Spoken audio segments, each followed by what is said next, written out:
तर सध्याच्या राजकारणाबद्दल हिंगोलीतल्या शिंदे आणि ठाकरेंच्या शिवसेनेतील कार्यकर्त्यांना नेमकं काय वाटतंय हे जाणून घेतले आमचे प्रतिनिधी माधव दिपके यांनी।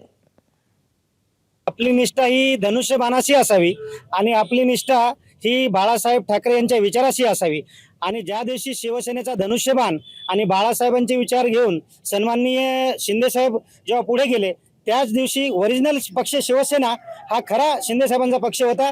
त्यामुळे साहेबांनी जो निर्णय घेतला तो लेट का होईना पण थेट घेतला, त्यांचं आमच्या पक्षामध्ये स्वागत आहे। जसं आहे की आपण पाहतो शिवसेनेला बाळासाहेब ठाकरेंचा जो विचार आहे तो विचार घेऊन जर कोणी जर पुढे जर चालत असेल तर या महाराष्ट्राचे सन्माननीय उपमुख्यमंत्री शिवसेना पक्षनेते एक आदरणीय एकनाथ शिंदे साहेब चालतात आणि त्या विचाराच्या भरोश्यावरच आज तुम्ही पहा की एकनाथ शिंदे साहेबांची पारडा किती जड झाले। या गद्दाराला आम्ही खासदार केलं, परंतु या गद्दाराने उद्धव साहेबांच्या पाठीमध्ये खंजीर खुपसला।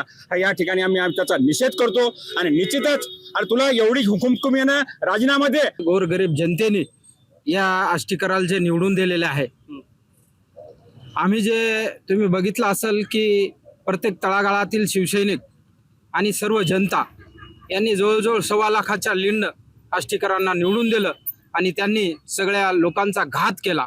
आज प्रत्येक माणूस महाराष्ट्रात काय म्हणत आहे बघा तुम्ही।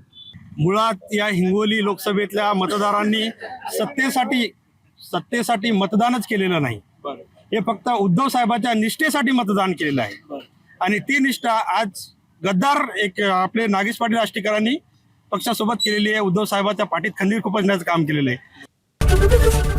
एबीपी माझा, उघडा डोळे बघा नीट।